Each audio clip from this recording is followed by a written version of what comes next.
लेकिन आरोप आपके ऊपर भी लगे, जब कोविड आया तो उस वक्त आरोप लगे, शराब घोटाले के आरोप लगे, रजिस्ट्री घोटाले के भी आरोप लगाए। खुद आपके चाचा अभय चौटाला ने सदन के अंदर कितनी दफा आपके ऊपर सीधे सीधे आरोप लगाए। फिर हिसार एयरपोर्ट पे जमीन का मुद्दा था। आपने जिस आदमी के नाम की बात करी, मैं ना 2 शब्दों में उनका वो करता हूं, he is a non serious politician.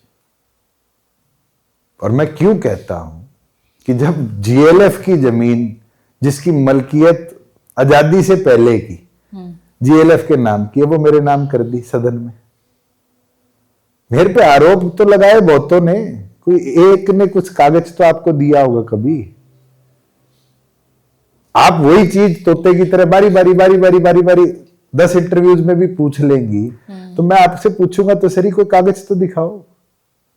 लेकिन सदन के अंदर ऐसे आरोप लगाना, आपने मानहानि का भी, आपने मानहानि को लेकर मानहानि नहीं किया था, प्रिविलेज मोशन मूव किया था और उसमें प्रिविलेज कमेटी ने दोनों विधायकों मानहानि का आपने, जब अनिल विज ने आपको नशेड़ी कहा था, ये मेरे को नहीं कहा था, उनने पूरे सिरसा जिले को नशेड़ी कहा था। अच्छा, तब आपने मानहानि का उस वाले केस में किया, उसके अंदर किया था, उनने मेरे वापस ले लिया, फिर आपने हमारी अलायंस में आ गए थे? नहीं, अलायंस में नहीं आए, हमारी कोई और बात थी और दोनों ने उसमें चर्चा करके फैसला लिया। मनोहर लाल जी ने कुछ सेटिंग कराई थी? नहीं, मध्यस्थता की थी? आसपास ही नहीं। अभय चौटाला जी पे रहना चाहती हूँ, जो सदन के अंदर ऐसे आरोप लगाए, उन आरोपों पर आप बताइए कि बहुत गंभीर आरोप थे, ये मुद्दे भी बार बार आपके अगेंस्ट उठाए गए। मुद्दे हैं तो कि शराब घोटाला हुआ है, पंजाब से यहाँ शराब आई थी, यहाँ चंडीगढ़ से शराब आई थी। गाड़ी का नंबर तो दे दो, आई होगी ना। और ये कहा गया कि फाइलें दबाकर बैठे हुए अनिल विज जी, इसलिए दुष्यंत चौटाला चाहकर भी कोई स्टेप नहीं उठा पाते। कब कहा अनिल विज ने कि मैंने फाइलें दबा रखी?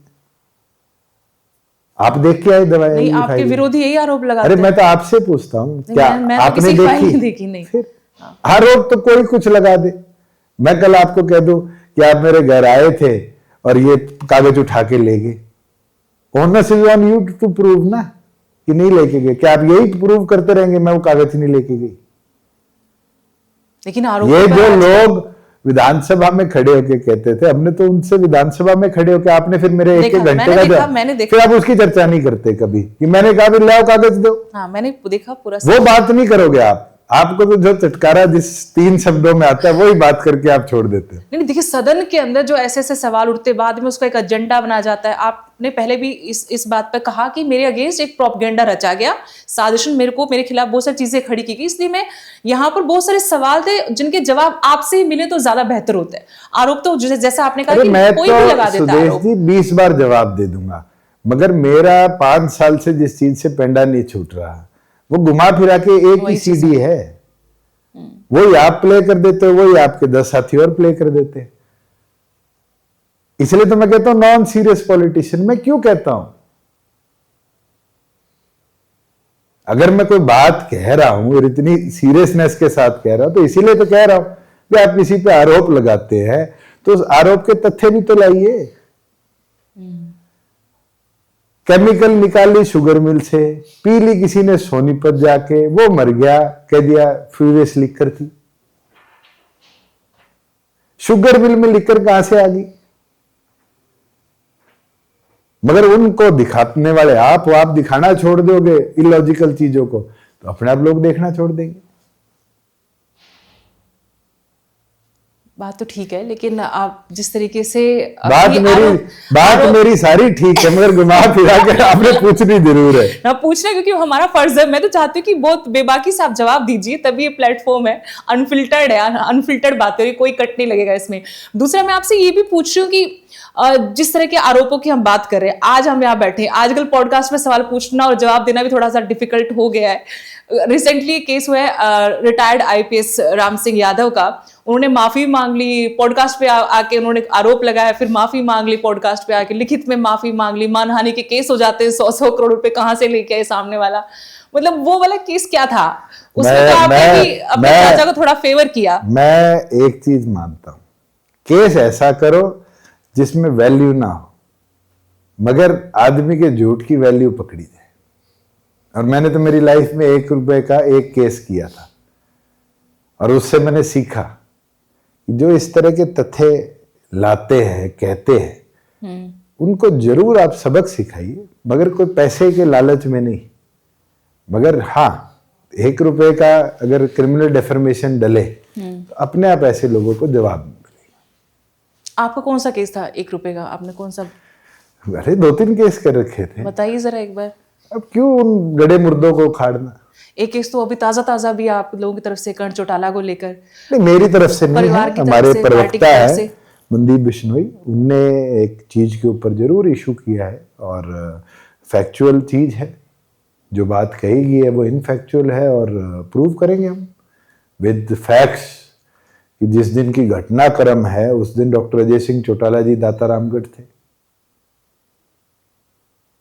ऐसी बातें क्यों हो रही है? मैं परिवार पर आना ही नहीं चाहती इस पॉडकास्ट में, मुझे वो परिवार पे से मतलब ही नहीं है। अरे तो आप औरों का नाम लीजिए ना, हाँ, छोड़िए, तो आपको भी चस्का वहीं चढ़ता नहीं, है। चस्का नहीं, मैं तो इस बात पे आना नहीं चाहती, लेकिन बात ये कि एक मतलब आईपीएस, रिटायर्ड आईपीएस आके कुछ देखो बात वो नहीं करते। घटना का सुदेश जी मेरे को ज्यादा तो नहीं पता, हम छोटे थे। We recently moved from Tejakhera to Sirsa और सुबह 7:30-8 बजे 250-300 पुलिस वाले हमारे घर आ जाते हैं सिरसा पे, जो अभी भी रेजिडेंस है, और वहाँ छावनी जैसा माहौल बना दिया जाता है। और फिर मेरे ड्राइवर को हमारे सामने लेके गए और उस समय पुलिस डंडा वगैरह तो पब्लिकली मारा करती थी। मुझे याद है कि 407 कैंटर नहीं होता, हाँ जी, हाँ जी। इसमें उल्टा लटका के मेरे ड्राइवर के डंडे मार रहे थे। आप लोगों के सामने ही सब कुछ? हाँ, यूं शहर के बीच में से लेकर गए। तो मेरे को पूरे उस वाक्य का वो एक इंसिडेंट तो याद है क्योंकि मेरे सामने हुआ था।